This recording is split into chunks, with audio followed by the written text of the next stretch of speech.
अब हम दूसरी थ्योरम की तरफ चल रहे हैं, पाइथागोरस थ्योरम, जो अपने पास यहाँ पे थ्योरम नंबर 6.8।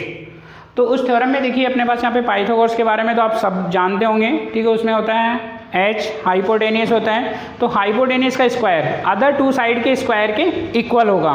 तो यहाँ पे एक राइट एंगल ट्राइंगल की कंडीशन होती है। तो इस थ्योरम में देखिए अपने पास जो दिया जा रहा है तो वो हम यहाँ पे लिख रहे हैं थ्योरम नंबर जो अपने पास है 6.8, जो पाइथागोरस थ्योरम के नेम से जानी जाती है। अब उसमें अपने पास यहाँ पे इन ए राइट एंगल ट्राइंगल, तो यहाँ पे एक राइट एंगल ट्राइंगल हमने सेलेक्ट किया।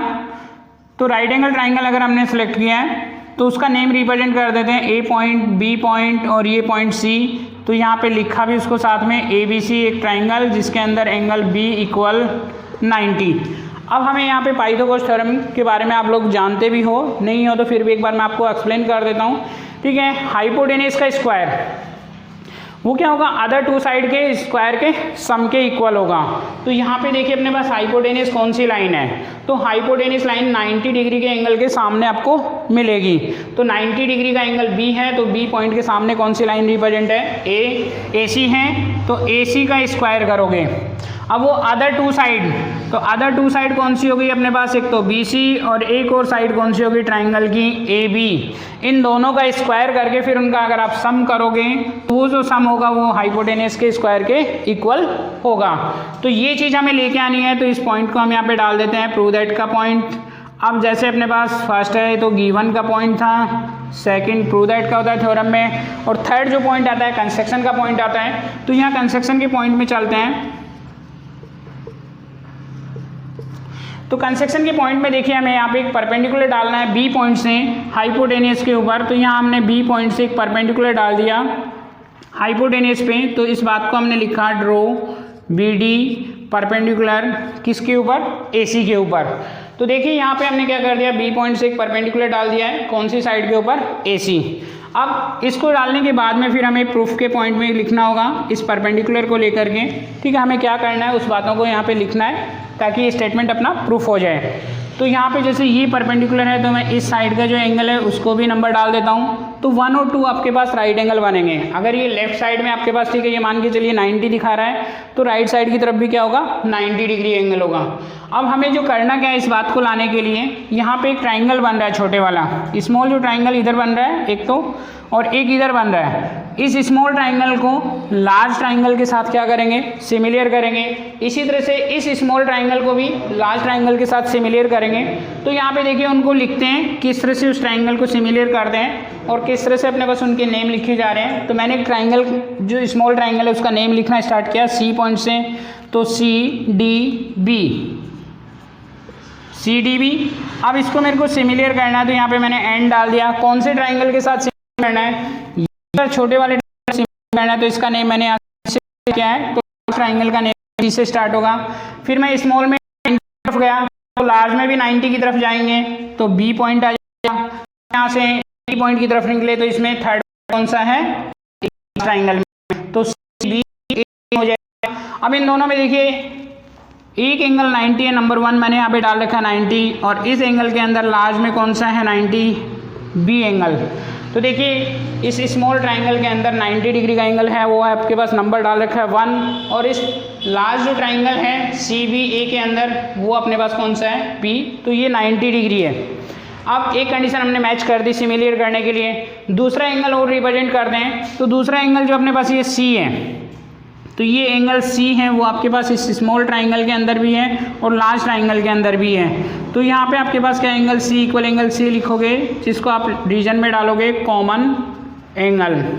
तो ये क्या है, दोनों के अंदर रिप्रेजेंट है। सी एंगल इस स्मॉल ट्राइंगल में भी है और सी इस लार्ज ट्राइंगल में है, तो ये कॉमन एंगल रिप्रेजेंट हो जाएगा और ये 90 डिग्री। अब अपने पास यहाँ पे सिमिलर करने के लिए जो रूल होते हैं उसमें फर्स्ट कंडीशन यही लेके चलते हैं ज़्यादा से ज़्यादा हम, ठीक है, 2 एंगल को इक्वल दिखा दूँ। दिखाने के लिए थर्ड एंगल दिखा दें, लेकिन जब 2 एंगल से काम चल रहा है तो हम, ठीक है, 2 एंगल के अकॉर्डिंग चलते हैं। तो यहाँ triangle C D B similar हो चुका है अपने पास सी बी ए के साथ। कौन से रूल से सिमिलर हुआ, ए रूल से। अब अगर ये ट्राइंगल सिमिलर हैं तो फिर यहाँ पे हम क्या करेंगे, इनसे साइड का रेशियो लिखते हैं, क्योंकि सिमिलरिटी से हम साइड का रेशियो लिखते हैं। अब साइड का रेशियो लिखते टाइम आपको इस बात का ध्यान रखना होगा कि ये जो बी डी हमने कंस्ट्रक्शन की थी, ये लाइन का नेम नहीं आना चाहिए।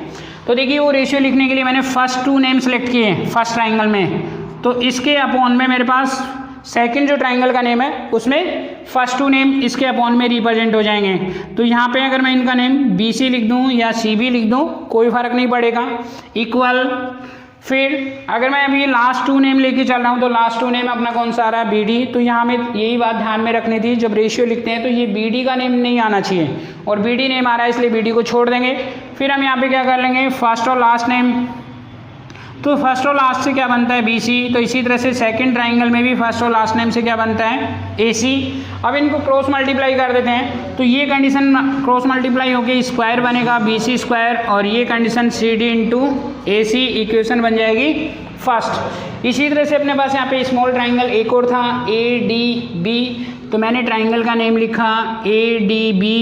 अब इसको सिमिलियर करना है मेरे को लास्ट ट्राइंगल के साथ, तो यहाँ ये स्मॉल ट्राइंगल A से स्टार्ट हुआ है तो लास्ट ट्राइंगल का नेम भी A से स्टार्ट होगा, तो उसका नेम ABC, क्योंकि A से फिर 90 की तरफ गए थे हम स्मॉल में, तो लार्ज में भी क्या है 90 की तरफ जाएंगे तो ABC नेम बनेगा। अब ये ABC नेम बनने के बाद में इसमें एंगल नंबर 2 और एंगल नंबर B दोनों क्या है 90 डिग्री, स्मॉल में तो 2 नंबर 90 है और लार्ज में B है वो क्या है 90 डिग्री है। फिर उसके बाद में एंगल A कॉमन है दोनों के अंदर, तो ये आपके पास कॉमन फाइंड आउट हो जाएगा, जिसकी वजह से ये ट्राइंगल भी क्या हो जाएंगे आपके लिए सिमिलियर हो जाएंगे। ADB सिमिलियर है ABC, और इसके आगे ब्रैकेट में हम रीजन डाल देते हैं किस वजह से हमने सिमिलियर किया, 2 एंगल दिखा करके। अब इससे भी रेशियो लिखते हैं, तो इससे रेशियो लिखते हैं तो फर्स्ट 2 नेम को सिलेक्ट किया फर्स्ट ट्राइंगल में फर्स्ट 2 नेम AD, तो इसमें भी क्या बनेगा इसके अपॉन में AB। फिर मैंने लास्ट 2 नेम सेलेक्ट किया तो इसका नेम क्या है DB या BD, लेकिन मैंने आपको बताया था कि BD नहीं लेना है आपको, ठीक है। तो यहाँ पे इसको छोड़ के फिर एक और नेम बनता है AB फर्स्ट और लास्ट से, तो इसमें भी फर्स्ट और लास्ट से नेम बनता है AC। अब इसको क्रॉस मल्टीप्लाई कर देते हैं, तो ये देखो AB स्क्वायर बनेगा और इन दोनों को अगर आप मल्टीप्लाई करोगे AD into AC equation second.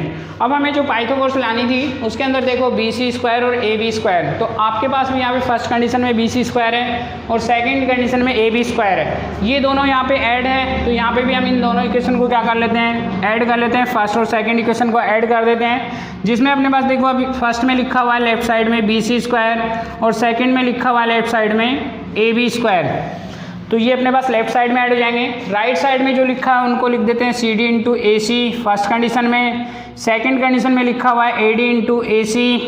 अब देखिए जो राइट साइड बनी है उस राइट साइड में एक नेम मैच हो रहा है AC प्लस के दोनों साइड में, इसलिए वो कॉमन आ जाएगा अपने पास AC, तो ये कंडीशन बनेगी CD प्लस AD। देखो ये कॉमन है तो इसको बाहर निकाल लिया तो यहाँ नेम रिप्रेजेंट हो जाएगा CD और यहाँ हो जाएगा AD। अब देखो CD आपके पास ये है और इसमें प्लस कौन सी लाइन हो रही है AD, तो डायग्राम में देख रहे हैं CD और AD को प्लस करने से क्या बन रहा है, तो CD और AC को प्लस करने से अपने पास बन रहा है AC, तो यहाँ पे वापस क्या हो जाएगा AC इंटू AC, और ये कंडीशन अपने पास है BC square plus AB square, तो BC square plus AB square equal AC को AC से इंटू करेंगे तो क्या आ जाएगा AC स्क्वायर। अब AC स्क्वायर आ गया तो ये कंडीशन हम मान के चलते हैं, ठीक है, बेस दिखाई दे रहा है ट्राइंगल में, तो ये बेस और ये कंडीशन अपने पास यहाँ पे परपेंडिकुलर की फॉर्म दिखाई दे रही है, तो ये परपेंडिकुलर, और ये कंडीशन कौन सी दिखाई दे रही है हाइपोटेनियस। तो पाइथागोरस थ्योरम में आपने जो सीखा था पहले भी, ठीक है, जानते भी हो कि बेस का स्क्वायर करोगे और परपेंडिकुलर का स्क्वायर करोगे, इन दोनों का प्लस कर दोगे तो वो किसके इक्वल आएगी आपके पास हाइपोटेनियस के स्क्वायर के इक्वल आएगी। तो यही पाइथागोरस थ्योरम थी आपकी। ओके खत्म, bye bye tata goodbye, गया, मजा आया।